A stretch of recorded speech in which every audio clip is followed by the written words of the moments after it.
Tarantula versus Mencit. Jurus apa nih? Tarantulanya bisa kungfu.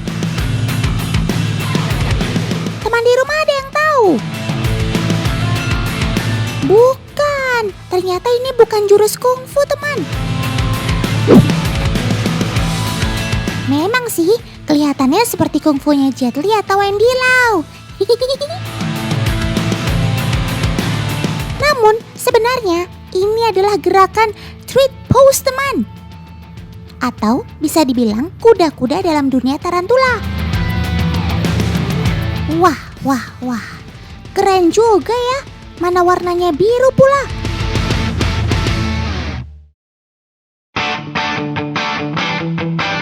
Teman, kalian pasti sudah gak asing lagi dong sama sobat otan yang satu ini.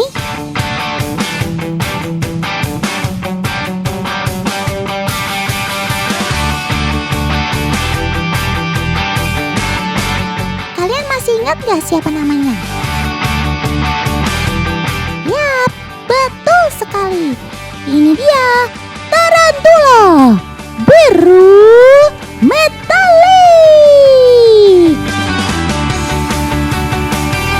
Si Tarantula Biru Metalik ini asalnya dari negeri Bollywood, teman, alias India. Aja, nih.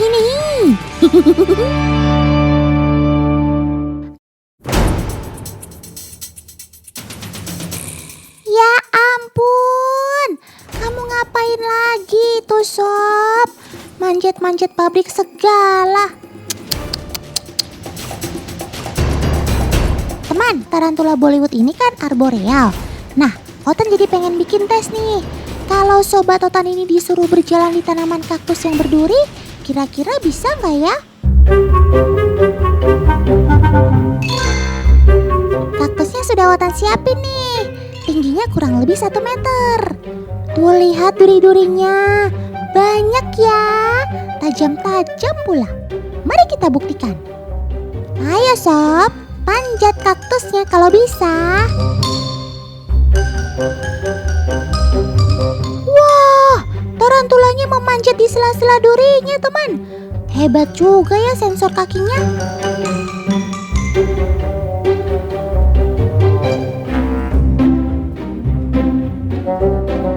Benar, teman, sensor sobat otan ini memang keren. Bulu-bulu super banyak di kakinya membuat si laba-laba besar ini bisa melewati rintangan duri-duri kaktus dengan mudah. Oh iya, satu lagi, tarantula bisa berjalan vertikal di permukaan yang relatif licin seperti kaktus ini karena memiliki skopula, teman, yakni rambut-rambut halus yang terletak di ujung kakinya. Skopula ini berperan seperti lem ketika sobat otan ini memanjat. Oke deh.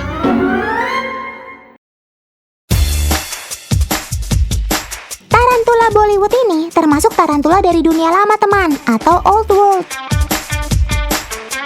Nah, kalau tarantula diamantina ini baru deh termasuk tarantula dari dunia baru.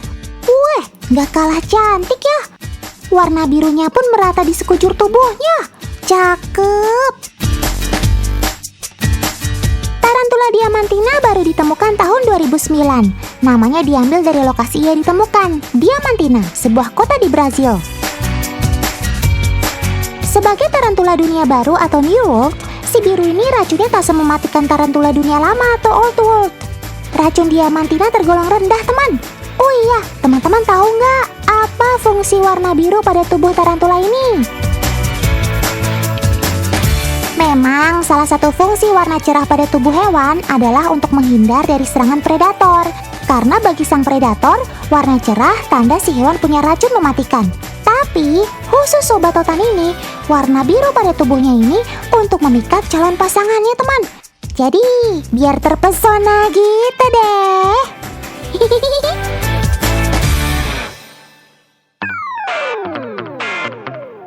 Ngomongin hewan biru, Otan jadi ingat si iguana biru ini. Cakep banget ya. Sayangnya warnanya yang menawan ini bisa memudar loh, teman. Biasanya mulai dari umur 1 tahun sampai dewasa, warna iguana akan terus memudar. Hal ini terjadi karena motif kulitnya makin menonjol dan membesar. warna biru tubuhnya pun jadi tertutup, sehingga seolah-olah terlihat memudar. Makanya, pemilik iguana biru harus telaten memberikan perawatan khusus. Salah satunya memandikannya dengan rebusan daun sirih.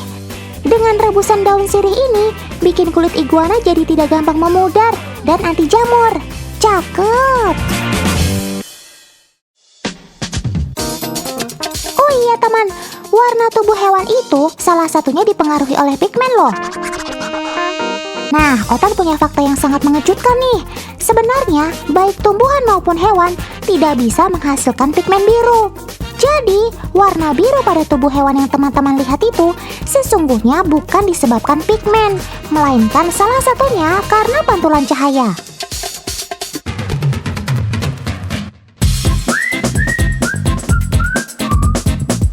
What's? Siapa tuh yang terbang? Oh, si Raja tuh, burung makau jenis hiasin kesayangan Kak Jacqueline. Otan punya pertanyaan buat teman-teman di rumah nih. Burung makau hiasin ini warnanya apa, hayo? Jangan sewot dong. Otan tahu, pasti kalian semua jawabnya biru kan? Tapi itu salah. Sebenarnya, warna bulu burung hiasin adalah hitam. Terlihat biru oleh mata manusia karena pengaruh pembiasan cahaya. Tertipu tuh.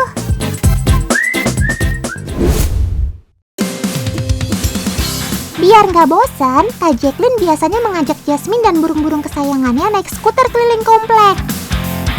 Kalau Kak Jacqueline sudah pasti membawa si Raja, hiasin makau andalannya, sedangkan kalau Jasmine membawa Michelle, si kakak tua Alba kesayangannya. Wih, sungguh ibu dan anak yang kompak ya. Otan seneng deh liatnya. Sobat-sobat Otan juga kelihatan happy banget teman, karena bisa menghirup udara segar.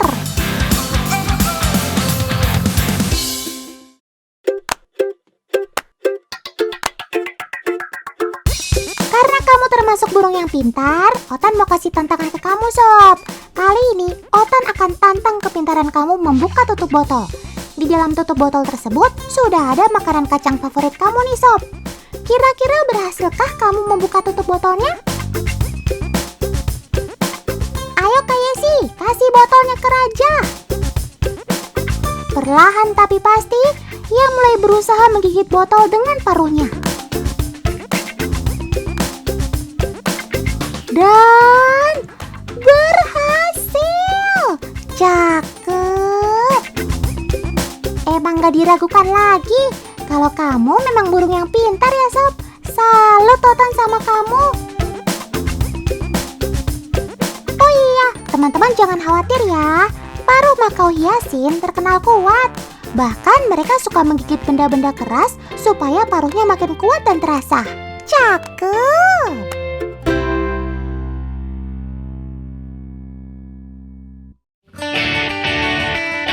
Sobat Otan lainnya yang berwarna biru nih teman.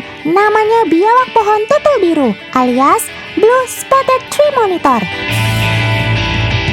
Asalnya jauh dari Kepulauan Raja Ampat di Papua Barat sana. Corak dan warna tubuhnya memang menawan, tapi di balik keindahannya,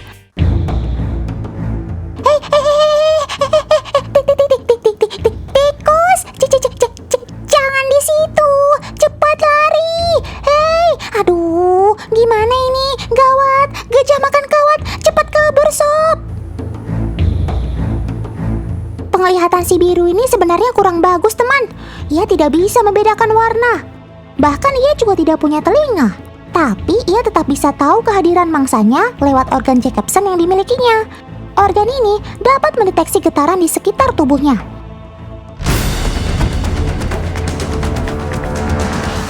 Otan gak tega. Tidak. Maafkan Otan sob. Otan gak bisa berbuat apa-apa.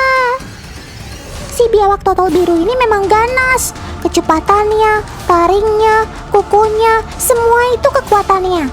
Pantas saja ia bisa sergap tikus dengan cepat. Nih lihat, kita putar ulang adegannya.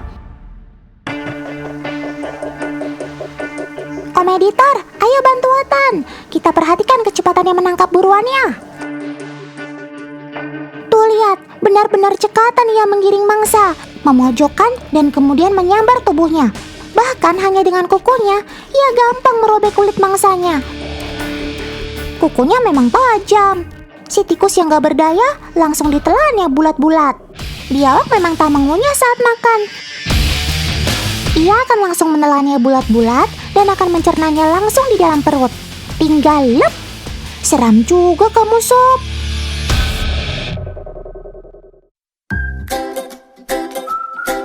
Kamu tahu nggak, Sobat Otan satu ini juga senang berjemur loh.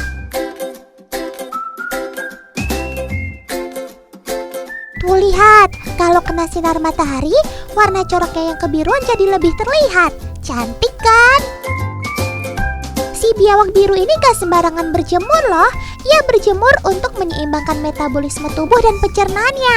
Maklumlah, Sobat Otan ini tidak memiliki kelenjar keringat untuk membuang zat racun pada tubuhnya. Jadi ia pakai cara berjemur deh. Walah, kamu kok kayak bule aja ya suka berjemur?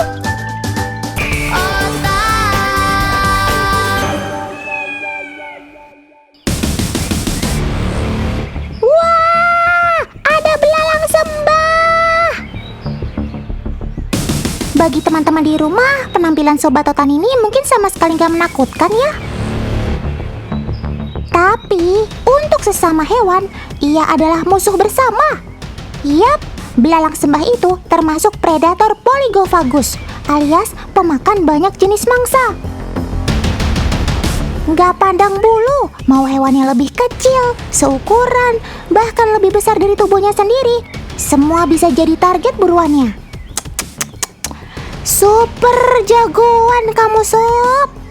Kekuatan apa sih yang kamu punya?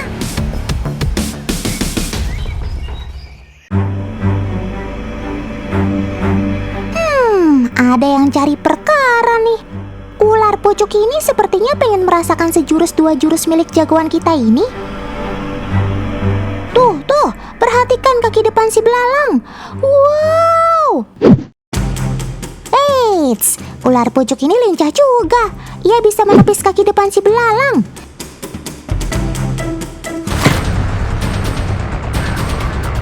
Hop! Serangan kali ini tepat sasaran.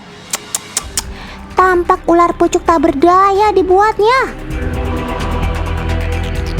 OMG, serangga ini lagi-lagi membuktikan pamornya sebagai predator, teman. Dengan mulutnya yang tajam, ia mulai makan bagian bawah kepala si ular. Mandibula atau rahang atas Sobat Otan ini berfungsi untuk memotong makanan atau mencabik.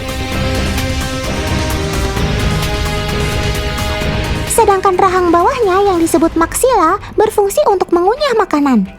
Habis sudah riwayatmu, ular pucuk.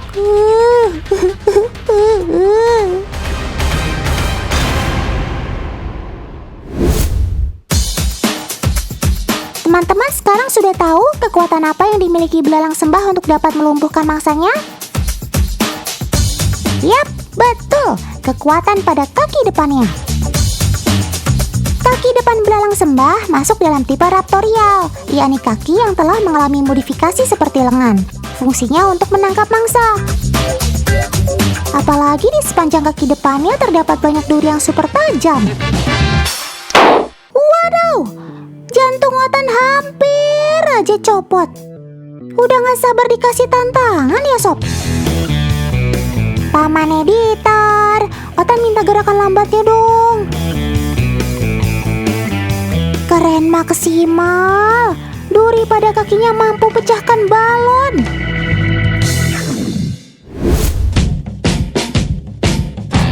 Teman, selain jadi predator ulung, mantis juga terkenal dengan sifat teritorialnya loh. Daerah kekuasaannya tidak boleh ada belalang lain yang masuk. Tuh kan, mantis pasti akan bertarung demi wilayah kekuasaannya. Bahkan dia bisa menjadi kanibal dalam kasus-kasus tertentu. Waduh, udah ada si hijau dan coklat yang siap bertarung. Hei, sudah. Ayo kalian baikan. Nanti Otan traktir makan enak deh.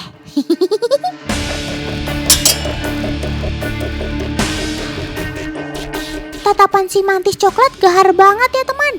Nah, ngomongin soal mata, serangga ini punya kemampuan stereopsis.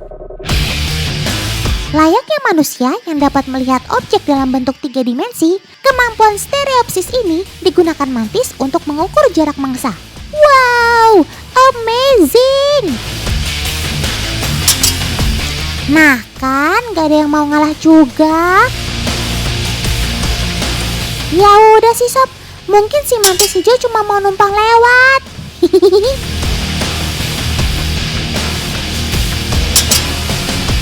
Haiya, si hijau kena pukul juga. Wah, syukurlah. Ternyata kamu mendarat dengan aman ya sob. Cepat kabur.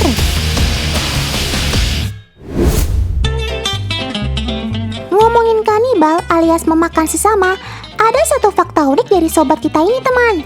Belalang sembah betina adalah pelaku kanibalisme terhadap pasangannya loh teman. Selesai kawin, belalang sembah betina akan memotong kepala si jantan lalu memakannya. Ini terjadi karena si betina kelaparan setelah proses perkawinan dan hanya si jantanlah mangsa tersedia yang paling dekat. Eits, bukan cuma urusan perut. Alasan lainnya adalah kanibalisme saat perkawinan ternyata bisa membuat si betina menghasilkan sel telur lebih banyak. Keturunan mereka pun jadi lebih banyak. Tapi kan kasihan, si jantan harus jadi korban. Lebih baik kamu jomblo seumur hidup deh sob.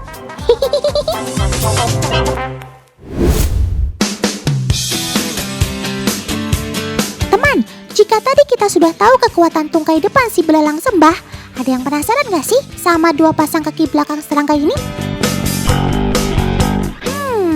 Emang apa istimewanya ya? Coba perhatikan deh teman, ia dapat berjalan di tangkai pohon. Slow, jangan pada emosi gitu dong. Iya, kalau soal itu semua orang pasti tahu banget kan.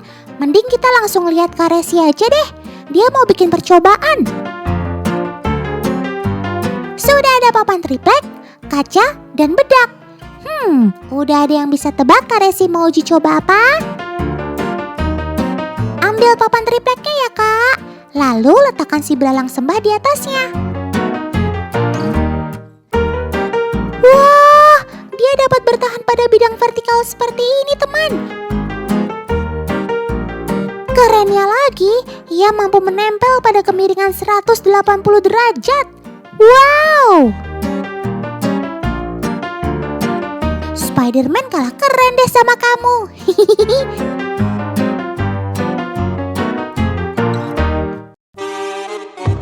Lanjut kak.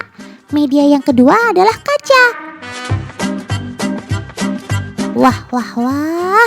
Kalau ini udah pasti mustahil. Ayo kak, langsung eksekusi.